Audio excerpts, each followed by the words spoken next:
Hello, my beautiful friend. Welcome back to Meant to Bloom podcast. I'm so happy you're here. I feel like a broken record saying that every single time, but honestly, I'm so glad. I really do want you to feel welcome. I want you to feel this warm sense of community when we're talking. I want to feel like we're having coffee together and that just all your weird, quirky, and just off the wall thoughts are welcome. That's what I want from our relationship together. Anyways, I want to talk to you about your kids. I'm not a parenting expert. Let's make that clear. I've been a mom for almost 7 years now. My oldest is almost 7. I have 3 boys who are 3, 5, and almost 7. Um, I've been a stay-at-home mom this entire time, building a business on the side at home. Very, very briefly worked a few hours a week outside of home. But I've basically been with my kids for the last 7 years, and I've been learning from them a lot. I've been studying them. I've been doing a lot of guess and check, trial and error parenting. And that's where I'm sharing from in a lot of cases. I'm also parroting a lot of parenting psychologists because I really like to learn from the experts because I am not a child psychologist expert.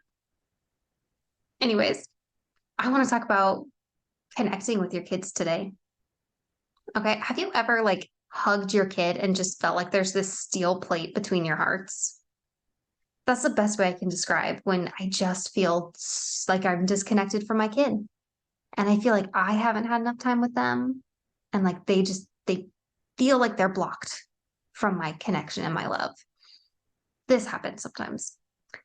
Or maybe your kid's just acting out and everything you're saying to them is just yelling at them to stop hitting their brother. Or, you put your kid to bed and you just see that sweet little angel face for the first time and you just feel like you failed them. Like you just feel like you weren't there for them.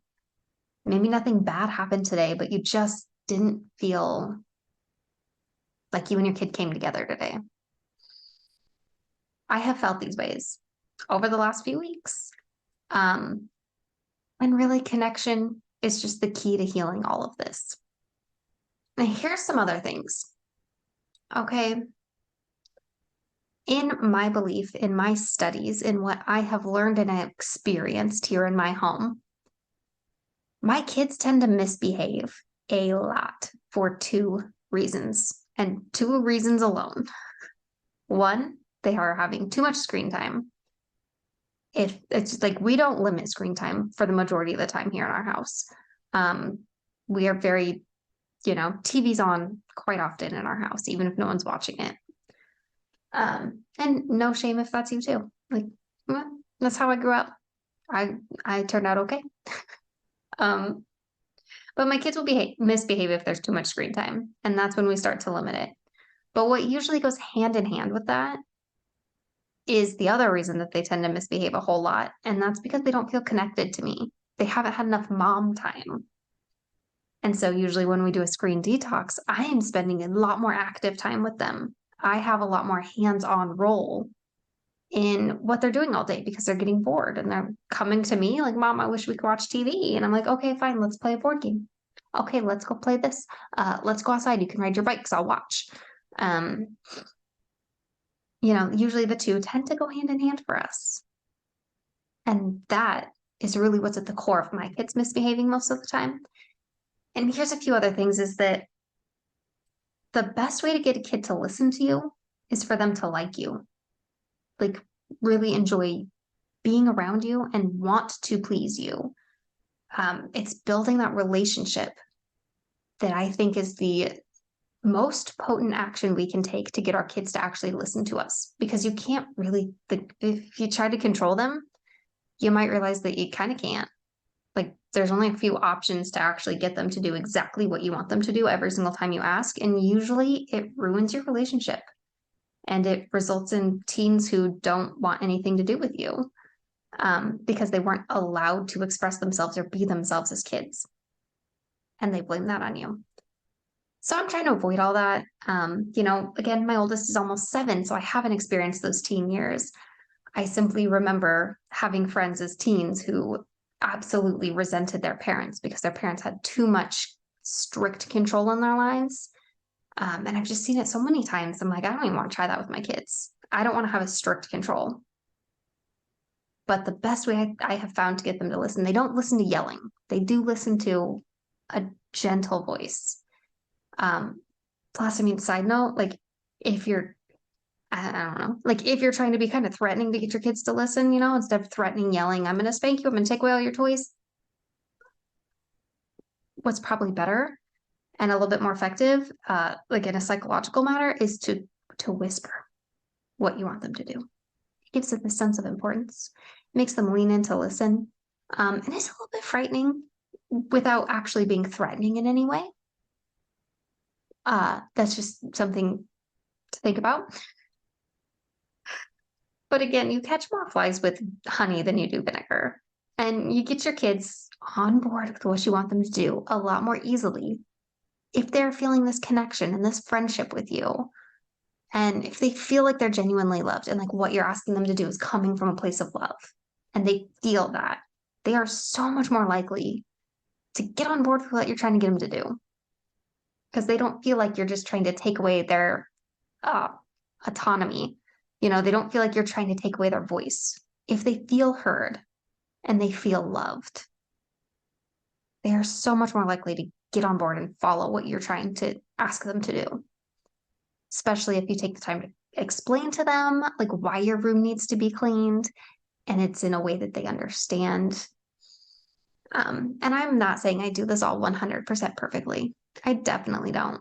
I have definitely yelled at my kids that I'm going to take away every single toy that they have. Empty threats are never conducive to parenting. Really, they're not. But I'm not going to sit here and pretend that I haven't made mistakes. I'm not going to sit here and pretend like, oh, I figured it all out and I do it all perfectly every time. No, I'm learning along with you. But here is just what really shifts my parenting, my relationship with my children, makes my motherhood so much easier is when I am actively seeking connection with my kids. Because honestly, it's what your kids need from you. They don't need you to burn yourself out making the perfect meal plan, following through on perfect meals, having your house completely, perfectly clean. They don't need to show up to soccer 5 minutes early every single time if it all means that you're not there for them and that they feel disconnected from you. What they really need is to feel heard, to feel like their feelings are validated, to feel like you're on their side, and to feel like they can come to you and they can rely on you. That's what they really need the most. And usually when I feel like I've screwed up in my parenting for the day, it's because I feel connected to my kids. And I know if I don't feel connected to them, they're not feeling as connected to me. Or at least that's how my brain likes to perceive that. Perhaps that's not true. But anyways, there's three core ways that I have found of connecting with my kids and just rebuilding that when I feel like, oh, we've been so busy, I haven't been taking time for you. There are three ways that you can really, really just build that with your kids again. Number one is having a scheduled like one-on-one date night with your kids, even if it's like a 15-minute thing home, like just the two of you go out on the porch and have a dessert together. And you do it for each kid. Or if it's like every single Friday night, you rotate between the kids, you guys go out to the movies or go out to dinner or something. But for kids to have like that one-on-one time with you and know like, hey, I'm not just being mom to everybody right now. I'm here for you one-on-one. Like you are an individual. You're not just one of my kids. You are one of a kind. And I am here for you and I love you. For them to get that feeling, it's something special. And those memories are something so special too. So that, for one thing, having those one-on-one individual times with your kids, it's so important. For us, every Wednesday, I take my oldest kid out And we have lunch together and we go to his play therapy meetings, which he loves so much. It's helped his communication so much. He was a late talker, my oldest, and him going to play therapy has helped him a lot, learning how to communicate verbally with people because he could talk. He just wouldn't. He chose to grunt and speak that way. So if you're going through that with your kid, like I highly recommend play therapy and like it's just building that extra relationship with somebody that they can open up to. It's really helpful. But anyways, and then my second kid, we have started a new tradition of getting together, and he wakes up early some mornings before anyone else, and we'll watch a movie together with my coffee, and he really really enjoys that. He's kind of turned into a little movie buff. It's really cute. And then my third little one, like the littlest, doesn't usually need as much one-on-one like time apart. He's only 3, and he is very very good at making sure he gets plenty of time with me. He's very good at demanding time with me throughout the day. But pretty soon his 2 older brothers will go to school, and him and I will get that one-on-one time together. So definitely having one-on-one time. It doesn't have to look the same for every kid, and it doesn't have to look, exactly the same every single time you have that one-on-one time. It's just gauging what your kids need, taking the time to think and to question, like, what do my kids need from me?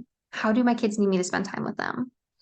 All right. And number 2 thing you can do is a lot of times when the kids are fighting a lot, um, and I feel like they're just not listening to me because they're so preoccupied with what the other kid is doing and how can I control him and yell at him and take his toys away.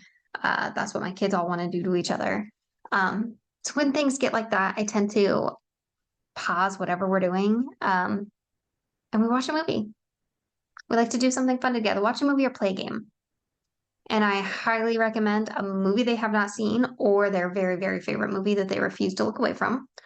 And if you're going to play a board game and your kids are fighting with each other a lot and you want to do a board game to like reconnect with all of them a little bit there, pick either a new game or a little bit more higher advanced game. Something that's going to keep them focused on the rules and learning the rules of the game instead of focused on like, how can I cheat my brother out of, $5 in Monopoly? Like, how can I get the token I want to get? And, that kind of thing to keep them from just fighting with each other continued over a board game. Picking something that's a little bit going to require their brain more is a good way to distract them from each other and make them focus in on themselves and learning a new skill. Can be so super helpful.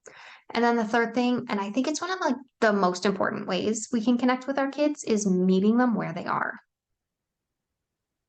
A lot of times, like my oldest kid, he gets really zoned in on building things, like big train tracks or like rearranging all of his Hot Wheels, and he'll get really zoned in on it. And at those times, I feel like he's really far away from me because he's so in his own thing. And I will go and I'll just sit with him and I'll just watch him and I'll just be with him. And he'll always look up and, acknowledge that I'm there. After a little while, I might ask, can I help? Can I play? And I think one of the important things we can do is meeting our kids where they are, getting down on their level, playing with them. If it's an older kid, just watching them, observing them, being with them, and not expecting anything from them. Just coming along, being their cheerleader, don't make it about you. Make it about you observing as an outsider what they're doing. Not making them explain things. I think especially when it gets into like having an older kid, teenager, they don't want to tell you everything they're doing. But if you can try to be a part of it without having to have everything explained to you or having to understand it all, to just be there, I think it can be really beneficial. And at first they might really be uncomfortable with it because it's new. They weren't expecting you to interrupt whatever they were doing. So just kind of coming in and just being there, even if they're not super welcoming or they don't know how to react to you being there. I think just meeting them where they are, literally meeting them where they are, and just, you know, being involved in their life with what they're interested in, what they are doing, and not making them shift gears to hang out with you, not making them stop what they're doing or do something they don't want to do. I think can be super, super helpful and beneficial to reconnecting with your kids.